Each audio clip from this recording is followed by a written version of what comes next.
Alam selalu memberi kita keindahan. Dari langit yang cerah, angin yang tenang, sampai pepohonan yang bergerak pelan.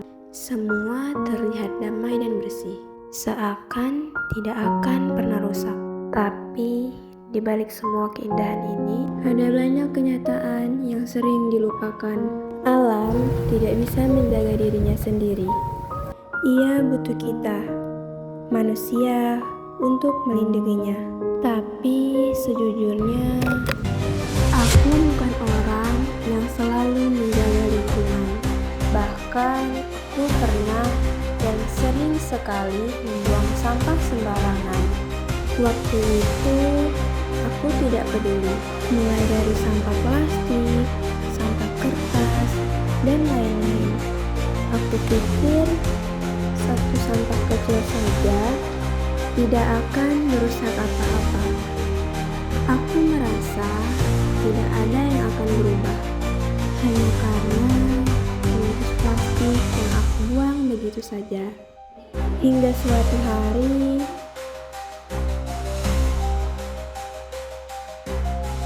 masih dipeluk setan, alergi peradaban, alergi kemajuan.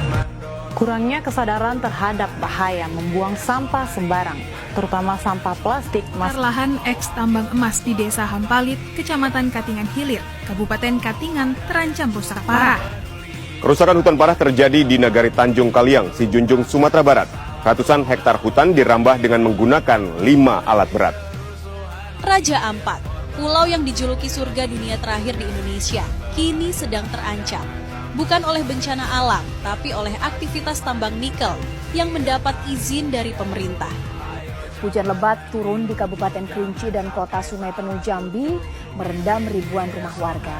Hingga Senin siang banjir kian luas.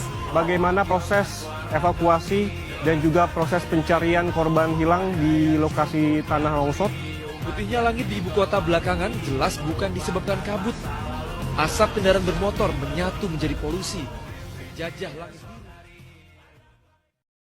Saya rasa di Indonesia hutan terbesar yang terakhir hanya Papua.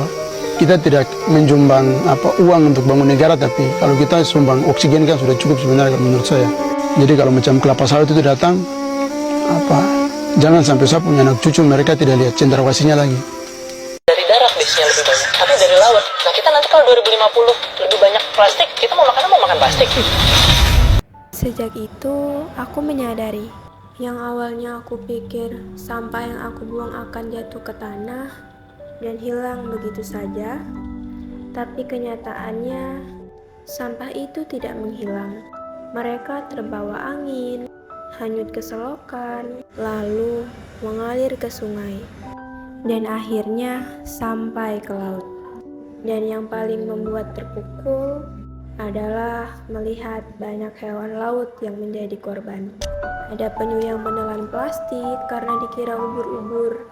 Ada ikan yang tubuhnya dipenuhi mikroplastik sampai tidak bisa hidup normal. Bahkan terumbu karang, rumah bagi ribuan makhluk laut itu, ikut rusak karena sampah manusia. Dari situ aku sangat menyesal.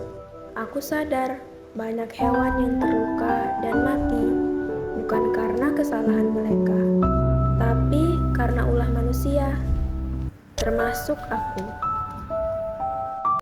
Sadarilah akan dampak negatifnya dan mulai mengambil tindakan.